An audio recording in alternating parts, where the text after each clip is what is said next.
Des explosions dans la nuit, des drones invisibles et des tensions qui ne cessent de monter. Depuis plusieurs années, une région du monde semble au bord de l'embrasement, le Moyen-Orient. Au cœur de cette instabilité, un pays intrigue, inquiète et divise, l'Iran. Puissance régionale, acteur incontournable, mais aussi adversaire déclaré de plusieurs grandes nations. Ce conflit n'est pas une guerre classique. Il n'y a pas de déclaration officielle, pas de front clairement défini.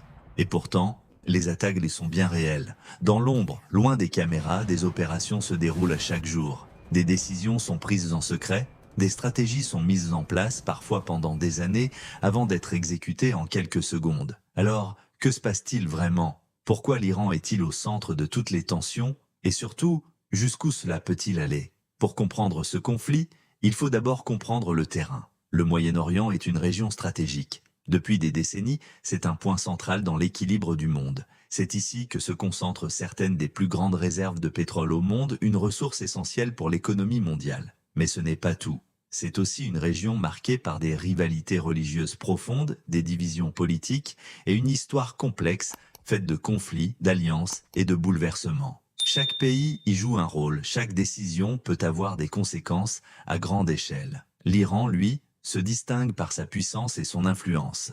Avec plus de 80 millions d'habitants, une armée importante, des ressources stratégiques et une position géographique clé entre l'Asie et le Moyen-Orient, il est devenu un acteur central. Mais cette influence ne plaît pas à tout le monde, car face à lui se dresse un adversaire déterminé, Israël. Depuis des décennies, ces deux pays s'opposent, pas directement sur un champ de bataille classique, mais à travers des stratégies complexes, des alliances indirectes et des actions discrètes. Deux visions du monde totalement différentes. Deux puissances qui se surveillent en temps permanence, analysent chaque mouvement, anticipent chaque décision. Et entre eux, un équilibre extrêmement fragile qui pourrait se briser à tout moment. Contrairement aux conflits traditionnels, ici, il n'y a pas de guerre officielle. Aucun traité ne déclare un affrontement ouvert. Aucun front ne sépare clairement les deux camps. Et pourtant, le combat est bien réel. Depuis plusieurs années, Israël mène des opérations secrètes visant à ralentir, perturber ou détruire certaines capacités stratégiques de l'Iran. Ces actions ne sont presque jamais revendiquées officiellement, mais leurs effets sont visibles. Cela passe par des cyberattaques extrêmement sophistiquées, capables de désactiver des infrastructures entières,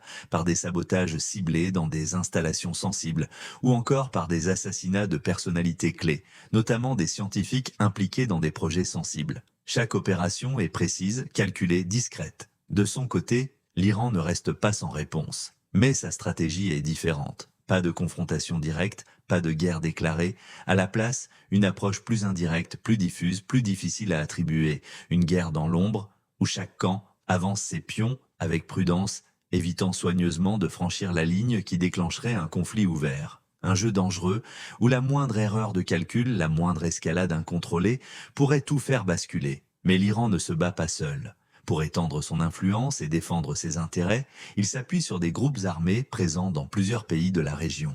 Au Liban, on retrouve Hezbollah, une organisation puissante, bien structurée et fortement implantée. À Gaza, Hamas joue également un rôle clé dans les tensions avec Israël. Ces groupes sont soutenus financièrement, militairement et stratégiquement. Ils permettent à l'Iran d'agir indirectement sans apparaître en première ligne.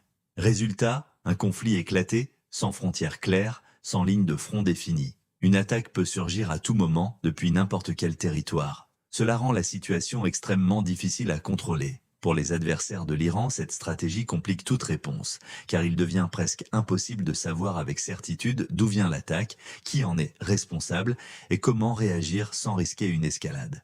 Mais s'il y a un sujet qui cristallise toutes les tensions, c'est bien le nucléaire. Officiellement, l'Iran affirme que son programme nucléaire est destiné à produire de l'énergie civile, à répondre à des besoins économiques et technologiques. Mais pour de nombreux pays, notamment occidentaux, le doute persiste, car les technologies nécessaires à la production d'énergie nucléaire sont très proches de celles permettant de fabriquer une arme nucléaire. Et c'est précisément cette possibilité qui inquiète. Une Iran dotée de l'arme nucléaire changerait complètement l'équilibre des forces dans la région. En 2015, un accord historique est signé, l'accord sur le nucléaire iranien. Cet accord vise à limiter les capacités nucléaires de l'Iran en échange d'une levée progressive des sanctions économiques. Pendant un temps, cet accord permet d'apaiser les tensions. Les inspections sont mises en place, Les engagements sont suivis et une certaine stabilité semble s'installer. Mais en 2018, les États-Unis décident de se retirer de l'accord. Cette décision marque un tournant.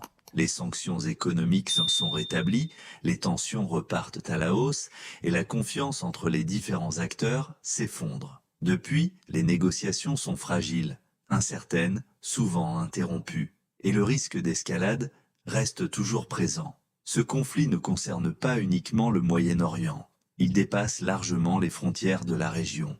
Il implique des puissances mondiales, des intérêts économiques majeurs et des enjeux géopolitiques globaux. Les États-Unis soutiennent Israël à la fois politiquement et militairement et imposent des sanctions économiques sévères à l'Iran pour tenter de limiter son influence et ses capacités. En réponse, l'Iran renforce ses alliances, développe ses capacités militaires et cherche à contourner les sanctions. Dans le Golfe, une zone stratégique pour le commerce mondial, les tensions sont constantes. Des navires sont attaqués, des drones sont abattus, des incidents maritimes se multiplient. Chaque événement, même mineur en apparence, peut provoquer une réaction en chaîne.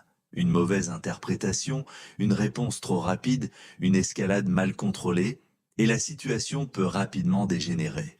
Dans un monde déjà marqué par de nombreuses crises, ce conflit ajoute une couche supplémentaire d'incertitude. Le danger, c'est l'escalade. Une guerre ouverte entre l'Iran et ses adversaires aurait des conséquences majeures. Elle pourrait entraîner toute la région dans un conflit généralisé, impliquant plusieurs pays simultanément. Elle pourrait perturber les marchés mondiaux, notamment le pétrole, dont dépend une grande partie de l'économie mondiale.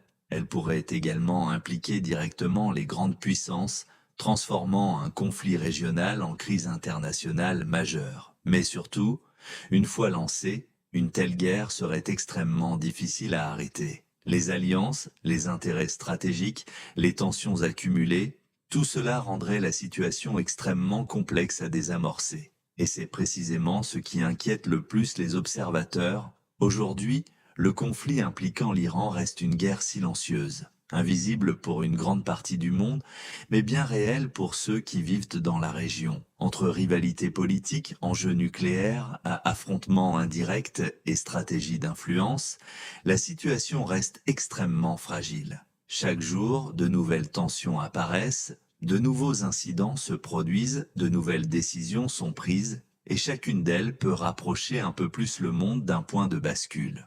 Une question demeure, une question que se posent de nombreux experts, analystes et observateurs. Sommes-nous à un pas d'un conflit beaucoup plus vaste, ou ce fragile équilibre tiendra-t-il encore un peu plus longtemps? Car dans ce type de situation, l'histoire a montré que tout peut changer très vite. Un événement imprévu, une erreur de calcul, une décision politique, et l'équilibre peut disparaître en un instant. Pour l'instant, le conflit reste contenu. Mais pour combien de temps, personne ne peut vraiment le dire.